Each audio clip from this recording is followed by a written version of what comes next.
Hey friend, grab your favorite cup and fill it with whatever helps you feel settled for a second, because today's clarity came from a place I absolutely did not expect. My celery detox juice. I know, wild, but stay with me. I promise it's going somewhere.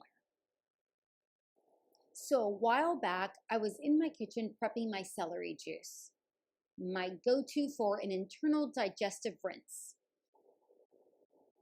Basically, it helps take away the bloat when I've been on the go for far too long. And it also helps move things along and out, if you catch my drift. It's one of those little rituals I do to take care of myself from the inside out. Back when I first started making it, I didn't have a juicer. I had my little Ninja Bullet, the ride or die kitchen buddy for people who are trying to be healthy but haven't fully committed to buying the fancy equipment yet. I still have mine, by the way. So I'd blend the celery. I pour the mush into a strainer, and then, here's the glamorous part, I'd push the pulp down with the back of a spoon to squeeze out whatever juice was hiding inside. And I mean every drop. I treated that pulp like it was holding secrets. It was messy, it was slow, and it felt like I was doing a lab experiment on my countertop. But the juice, wow, it was potent and strong. And the crazy part, within a week, the dark circles under my eyes were practically gone. My skin looked as awake as I felt. Like I say, happy gut, happy skin.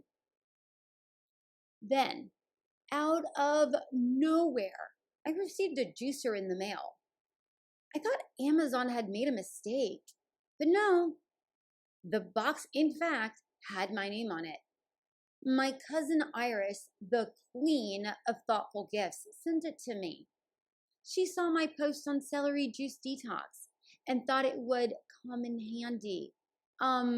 Yeah, well, I was surprised, overjoyed, a little dramatic about it, if I'm being honest, because who in this day and age randomly sends things because they thought of you?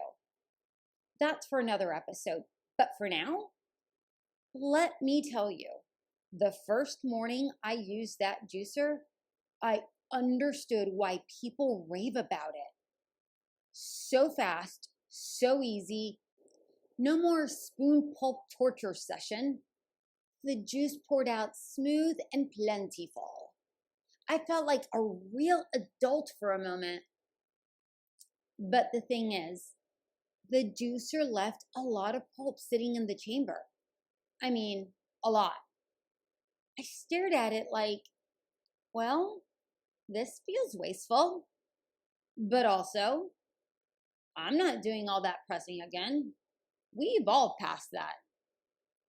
And of course, if I wanted every last drop, I could have scooped out the pulp and squeezed it manually. I just didn't. Convenience had me hypnotized. Now, here's where things got interesting. A few months later, I realized my glow wasn't glowing after the weekly regimen. My dark circles did lighten, but hadn't almost disappeared like they had when I squeezed the less convenient way. The juice, though I had more of it, was thinner and just didn't do what it was doing before. Not just with my eyes, but with my movements and bloating. And it hit me. The easier method gave me more juice, but less potency. The harder method gave me less juice, but more effectiveness. It was that classic movie moment, you know, when like the camera zooms in and the character suddenly gets it, and the music in the background goes dun dun dun. Cue my brain going, oh, okay. I'm having a revelation right now. I stood there in my kitchen staring at this cup of juice, and a tiny question started poking at me. What else in my life is like this? And suddenly, I'm thinking about everything: food, relationships, money, work, habits, choices. Like, we have fast food that fills our stomachs, but starve ourselves. We buy cheap products because the price is great and then replace them 3 months later. We have thousands of friends on social media, but barely one or two friendships with true depth. And on the flip side, we spend a ridiculous amount of money on hyped up products because someone famous told us to. Or the marketing was sexy. Or because the testimonials made us feel like we were 2 clicks away from a miracle. We pinch our pennies for the bigger house or the nicer car, but cut backs on the things that nurture us. And then we white knuckle our way through burnout. We refuse to outsource because no one else will do it like we want. So we juggle everything ourselves until we're exhausted or resentful. And of course, we call it being responsible, but is it? Sometimes convenience robs us. Sometimes premium robs us. And sometimes we rob ourselves by trying to do everything. So I sat with it. And the more I thought about it, the more I realized neither the juicer nor the strainer was wrong. The slow method wasn't morally superior. The fast method wasn't morally flawed. It wasn't about right versus wrong. It was about discernment, choosing what actually matters, choosing what actually is effective for you, choosing where convenience is helpful, and where it quietly dilutes the very thing you're trying to nourish. And that's when the third option showed up in my mind. The one that mixes both worlds, the balanced approach. Use the juicer, yes, for ease. But then take 20 seconds to scoop out the pulp and squeeze out the last little bit manually. Not forever, not obsessively, just enough to give that juice a little boost. And then my brain was like, oh, this applies to everything. Buy quality for the things you use daily, things tied to your well-being, things that genuinely matter. Save money or skip entirely on things that don't move the needle for you. Outsource when it protects your energy. Do things yourself when the process enriches you. Don't let the hype decide for you. Don't let the fear decide for you either. And definitely don't let the crowd decide for you. Because quality isn't a universal standard. Quality is personal. What's effective for you may not be effective for someone else.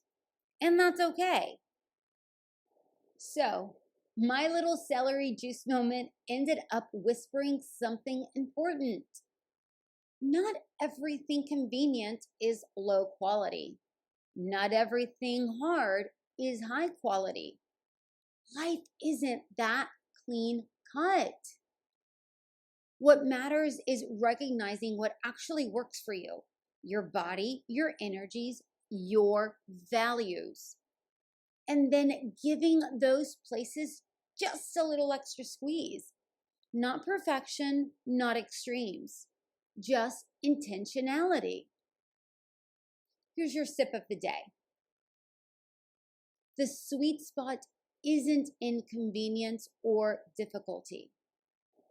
It's in knowing what nourishes you and giving those places that little extra squeeze they deserve.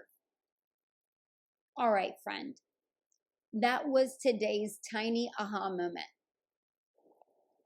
If this episode made something wiggle in your brain or helped you see your own life a little differently, I'd love you to stick around and keep brewing clarity with me. If you're not already following the show, go ahead and tap that follow button so you don't miss the next episode. We sip slowly around here, but we never run out of things to unpack. And hey, if this podcast has ever made you pause, breathe, laugh, or feel a little less alone, consider supporting the show. Every share, every review, every coffee-sized contribution helps keep these mindful moments flowing. You can follow, rate the show, or become a supporter through the link in the show notes. And if you want to scoop up something cute from the merch shop, that link is there too. Thanks for being here. Thanks for listening. And thanks for helping me keep the kettle warm. Until next time, sip slowly, stay gentle, and take good care of you.